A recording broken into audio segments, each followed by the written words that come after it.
మీరు ఎంత సిగ్గుమాలిన వ్యక్తో ఇప్పటికీ అందరికి అర్థమైపోయింది. ఎవడన్నా అడుగుతాడండి ముఖ్యమంత్రి దేవాదుల గోదావరి బేసిన్లు ఉన్నదా అని అడిగే పరిస్థితి ముఖ్యమంత్రిది. బేసిన్ తెలియదు, బెండకాయ తెలియదు. దాంతోపాటు ఇంకా దరిద్రం ఏంటంటే నల్లమల పులి అని చెప్పుకుంటాడు. నల్లమల తెలంగాణలోనే ఉంది కదా అని అడుగుతాడు మీటింగ్లో. అంటే ఇంత నికృష్టమైన వ్యక్తి కాబట్టే కొద్దిగా ప్రిపేర్ అయ్యేందుకు టైం వారికి 72 గంటల సమయం ఇస్తా ఉన్నాం. లేదు ముఖ్యమంత్రి గారు కనుక ముచ్చటపడి లేలే మా సొంత ఊరికే రండి కొండారెడ్డిపల్లి కంటే అక్కడికైనా వస్తాం, లేదు మా సొంత నియోజకవర్గం కొడంగల్లో పెడతాను నేను అంటే నీ ఇష్టం అక్కడైనా పెట్టు, లేదు మా నాయకుడు కేసీఆర్ గారి సొంత ఊరు చింతమడకకు వస్తావా అక్కడ రెడీగా ఉంటాం, లేదు మా నాయకుడు కేసీఆర్ గారి నియోజకవర్గం గజ్వేలు అక్కడికి వస్తావా నీ ఇష్టం, ఊరు నీ ఇష్టం, ప్లేస్ నీ ఇష్టం, సమయం డేటు అన్నీ నీ ఇష్టం, నేను రెడీ, మా పార్టీ తరపున నీ సవాల్ను స్వీకరిస్తూ ఉన్నాం. ఇందులో ముఖ్యమంత్రి గారి తరపున మరి ముఖ్యమంత్రి గారు ఇచ్చిన సవాల్ను పార్టీ తరపున నేను స్వీకరిస్తూ ఉన్నా. వాస్తవాలు చెప్పాలి అంటే దశాబ్దాలుగా దగాబడ్డ తెలంగాణను కేసీఆర్ గారి నాయకత్వంలో ముఖ్యంగా వ్యవసాయము సాగునీటి రంగంలో ఎట్లాంటి విప్లవం సృష్టించినామో ప్రజలందరికీ ఇప్పటికే వారి అవగాహనలో ఉంది, వారి అవగతంలో ఉంది, వారి అనుభవంలో ఉంది. అయినప్పటికీ కొన్ని విషయాలు గుర్తు చేయాల్సిన బాధ్యత మా మీద ఉన్నది. ఆనాడు సమైక్య రాష్ట్రంలో తెలంగాణను నీళ్ళు ఇవ్వక ఎండబెట్టినారు కాబట్టే, కరెంట్ ఇవ్వక కాల్చక తిన్నారు కాబట్టే తెలంగాణ ఉద్యమం పుట్టింది. నీళ్లు నిధులు నియామకాలు అనే ఒక నినాదంతో ఆనాడు మేము ఉద్యమాన్ని నడిపాం. ఈరోజు ముఖ్యమంత్రి గారు కూడా అదే నినాదంతో పనిచేస్తున్నారు. నీళ్ళేమో ఆంధ్రాకు పంచుతున్నారు, ఆంధ్రాకు పంపుతున్నారు, బనకచెర్ల పేరిట ఇంకో పేరిట, నిధులేమో ఢిల్లీకి పంపుతున్నారు. ఇక నియామకాలు మీకు తెలుసు, ఆయన అనుయాయులకు ఆయన తొత్తులకు కొంతమందికి నియామకాలు మాత్రం ఇచ్చుకొని బ్రహ్మాండంగా వాళ్ళతో తెల్లారలేస్తే మమ్మల్ని తిట్టించే కార్యక్రమం మాత్రం చేస్తూ ఉన్నాడు.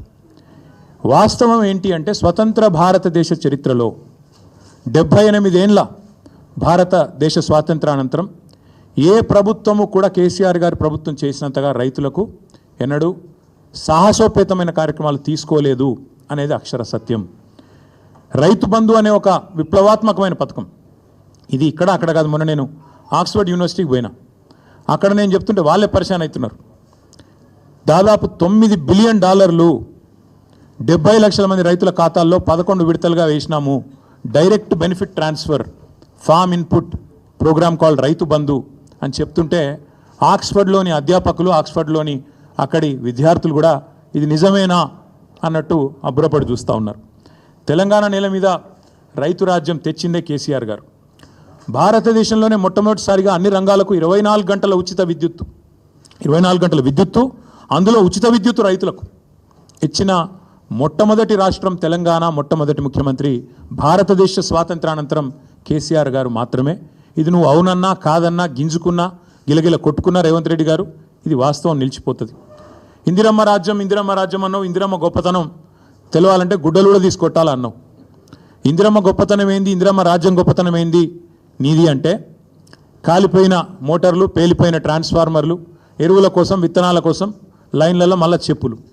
నువ్వే చెప్పినావు, నీ పార్టీ చెప్పింది మాకు ఓటేయండి మార్పు తెస్తాం, ఆనాటి రోజులు తెస్తాం అన్నావు. నిజంగానే తెచ్చినావు.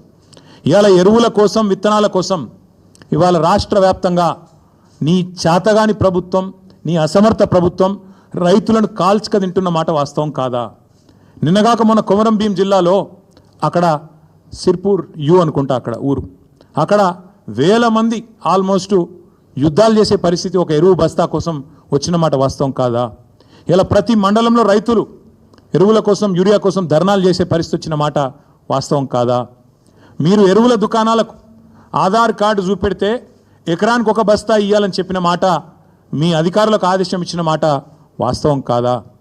ఎరువులు కూడా పంచే శాతగాని నువ్వు ఇవాళ కేసీఆర్ లాంటి నాయకుడిని పిలిచి చర్చకు రా అని మాట్లాడితే నవ్విపోదురుగాక నాకేమి సిగ్గన్నట్టు ఇంతకంటే హీనమైన పరిస్థితి ఉండదు. అట్లాగే దశాబ్దాలు దగా చేసింది నీ ప్రభుత్వం కాదా? సాగునీటి ప్రాజెక్టులు కట్టకుండా రైతులను ఎండబెట్టి రైతుల ఆత్మహత్యలకు తెలంగాణను కేర్ ఆఫ్ అడ్రస్గా మార్చింది మీరు కాదా?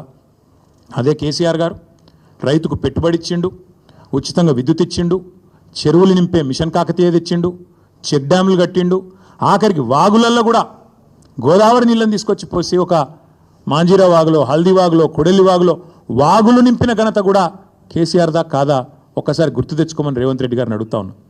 కరోనా సమయంలో దేశమంతా అతలాకుతలం అవుతుంటే ఆనాడు 7,500 ధాన్యం కొనుగోలు కేంద్రాలు పెట్టి ఆఖరి గింజదాకా కొని రైతులను కంటికి రెప్పలాగా కాపాడుకున్నది కేసీఆర్ కాదా?